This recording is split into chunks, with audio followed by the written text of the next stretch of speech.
Dear Prime Minister and dear Home Minister, look at this now. How is this optics? What kind of government did we vote for? Now, I kena bersuara, okay? When I don't see this company going on the right trajectory, I have to say something. I am a stakeholder, I'm a rakyat, I am part of this negara, and we are not going towards the right trajectory. Apa salahnya anybody nak serah any memorandum? Every rakyat should have a right to serah any memorandum, even memorandum to minta Perdana Menteri letak jawatan atau Menteri letak jawatan atau minta Agong letak jawatan, whatever lah. Memorandum should be able to be diserahkan. Sama ada orang tu nak terima tak mau terima, itu you tak boleh paksa. But they want to serah, they want to serah. They want to tunjuk orang, bawa pergi buat media, allow that freedom media, because that is not seditious, that is not dangerous to the public, it is about political interest. Jadi kalau you nak tahan, guna police, do whatever, to ensure that politically you look good, the optics look good, firstly I'm telling you it doesn't. Number two, it is an abuse of power. So jadi sekarang ni, as far as Prime Minister and Home Minister is concerned, please do not do this anymore. Kalau mereka nak serah memorandum pasal pekebun ke, pasal apakah, they can send the memorandum. Send the memorandum. Kalau I jadi government, I put a person there, a high-ranking person to receive. Thank you very much. We will look and read at the memorandum. We will consider it. That's it. You tak payah buat apa. Tak mahu pun you simpan saja. Kalau orang tanya, kata kita still looking at it.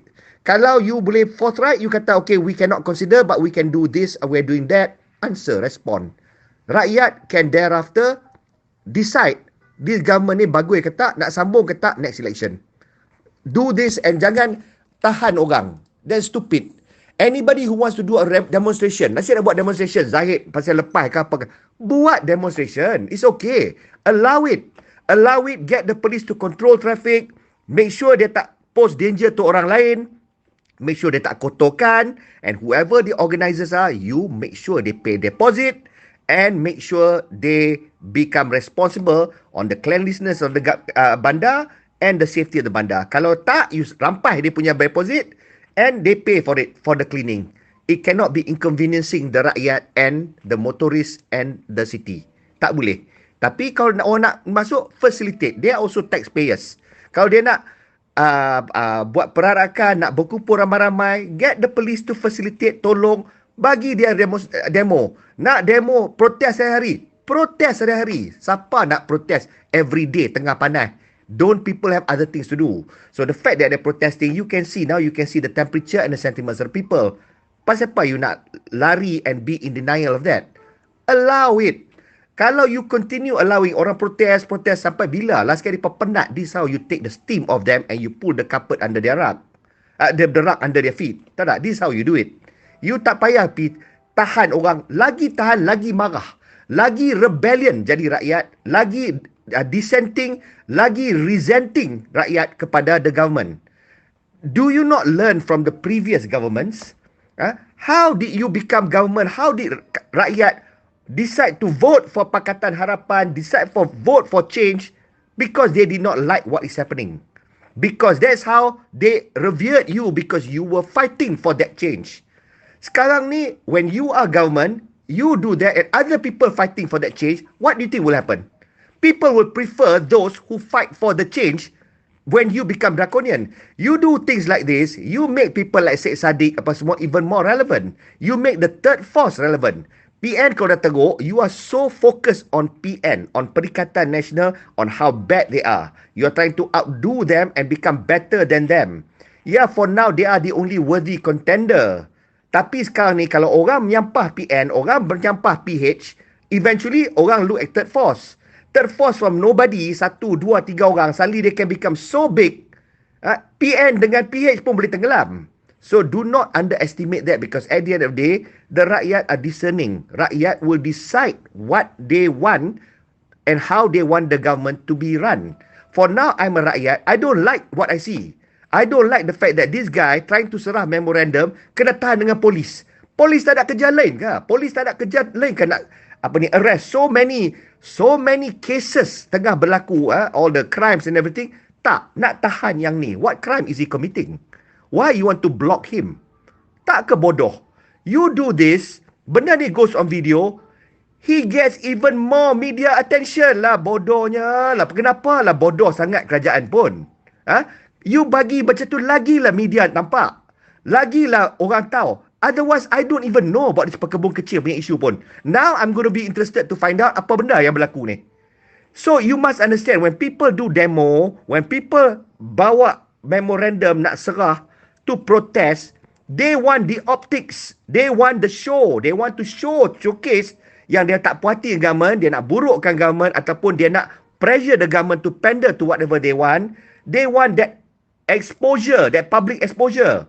When you hantar polis, you tahan, you do all kinds of things, orang apa ni, ambil video, you are aiding and assisting that media attention. You are assisting that public punya display. Why?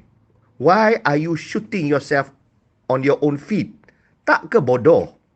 You make them irrelevant. The only way you quash all this dissenting punya resentment, you make them irrelevant, you tire them out, and you kata nak protest lah. Just like Anwar Ibrahim, PM, buat kat parlimen, Tuesday, ask me any question. Mereka lari kan? Mereka tak tanya pun question, pasal you present yourself and you're prepared to answer anything. This is the way. Be consistent with that. Sama macam protest ke apa. Protest to me, complain to me, bagi to me, I respond. Pasal apa takut? Do not rule by fear, rule by courage. Be berani. Stand for what is right. Right now, I tak nampak apa agama buat tak betul other than benda-benda macam ni semua ni. All these things. Stop it and change. I hope this sampai pada PMX. I hope this sampai pada the Home Minister. Change your ways. I want the Madani government to thrive and to do well. But this is not the way.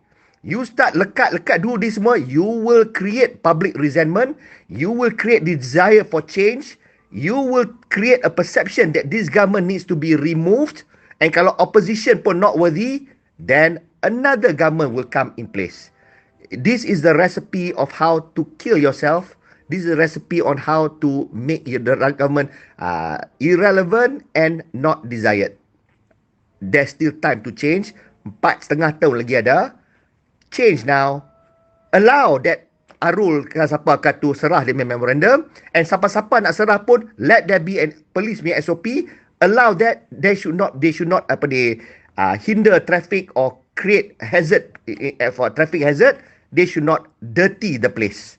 Tapi kalau dia pergi secara aman, protest, bawa, you do that. When you do that, you allow them to serah memorandum, albeit a protest against government, you have just succeeded to be a good government. I see that. I like that. I may not agree with what they serah memorandum, tapi I like a government, a country that allows that freedom of expression, that freedom of submission. Allow that. You lekat semua, then I also don't require to desire this kind of governance. Tak boleh. Later kalau I nak serah memorandum apa pun, I pun tak boleh. Is it? Orang boleh tahan I macam tu. Cannot like that lah. Faham tak? Kita semua lain-lain berbeza-beza pendapat, lain-lain fahaman. Allow that. Berbeza faham politik, berbeza fahaman agama, berbeza fahaman principles. Allow that. Jangan buat naya pada orang yang tak sama macam you. That is draconian. Government Madani, please don't be draconian. Be the reformist that you agreed to be. And, so far, whatever you've decided, even on the court cases, is fine. The annoyance today that I found out is AG failed to appeal on time on Najib dengan Arul Kanda punya case. That PMX kena jawab. You are the boss of the AG. Kena jawab what happened because the rakyat marah. Kalau tak ada jawapan, rakyat akan mengandaikan jawapan, and that jawapan may not augur well for this government. Respond that. Confront that. If it's a mistake, admit it's a mistake. Apologize for the mistake. Tell them what you're going to do to make amends. Tell them what you're going to do to make sure it does not recur. That is the best you can do. Do that at least. Shit already happens. Shit hits the fan. You got to now clean it. Itu saja. So, in terms of this, whatever I suggested, please take that in mind. Please do that immediately. You tak buat, this is spelling the doom of Madani government. Do not say you were not warned. I am a sincere rakyat who is in support of this government, and if you don't hear the voices of Rakyat Marhain, and you persist in your ways. Just do not say you were not warned. Assalamualaikum.